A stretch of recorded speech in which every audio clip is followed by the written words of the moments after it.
The summer I turned 12, the refrigerator started sounding like a sigh. It held more cold air than food, more condensation than comfort. Mom worked double shifts at the nursing home and still came home with her shoulders curled like question marks. On Tuesdays, our church gave away boxes with rice and canned peaches. We stretched the rice. We drank the syrup from the peaches like it was a holiday. One afternoon, heat pressed the neighborhood flat. I was supposed to watch my little brother Eli, who had learned to read worry on faces before he learned to tie his shoes.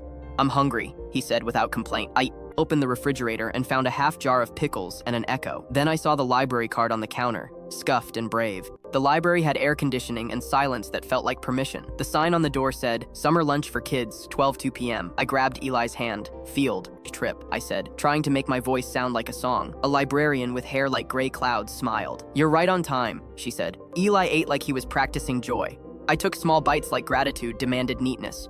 The librarian asked if we wanted to sign up for the summer reading program. "If you read 10 books, you get a prize." Eli's eyes widened. He whispered, "Do prizes taste like dinner?" The librarian laughed softly. "Sometimes," she said. We started spending every afternoon there. Eli curled up with picture books about animals that knew what to do with their lives. I wandered the nonfiction aisles like they were maps out of the maze we lived in. I read cookbooks and budget guides and novels where hard things happened, but people kept turning pages anyway. Mom was skeptical at first. "You're not bothering anyone?" she asked. "We're reading," I said. "And eating." She nodded, relief moving across her face like shade. Near the end of summer, the librarian approached with a clipboard. "We have a teen volunteer program," she said. "You help with the younger kids at lunch. You'd get a stipend." I signed the form carefully, like a treaty. For 2 weeks, I handed out sandwiches, refilled water pitchers, read the same book about a stubborn pig 12 times. At the end, they handed me an envelope, $20. I bought bread, eggs, and a feeling I wanted to keep. Years layered on top of that summer, we moved apartments, then cities. Mom got a better job. Eli grew into someone who cooks for a living. I kept my library card like a passport. When life got loud, I still found a quiet corner in a book that said, "Let's breathe."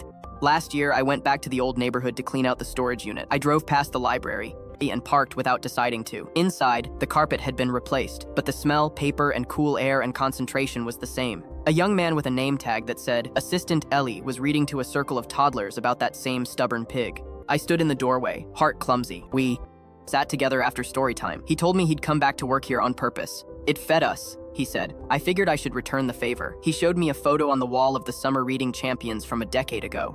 There we were, me with hair frizzed by humidity, Eli holding up a certificate like a sandwich. Before I left, I slipped a note into the donation box with a check I could now afford to write. For peanut butter, I wrote. For air conditioning. For a place to turn pages when life is only headlines. On the way out, a kid ran past me with a book held aloft like a trophy. Sometimes the first meal is a book, and the table is a quiet room where someone remembers your name.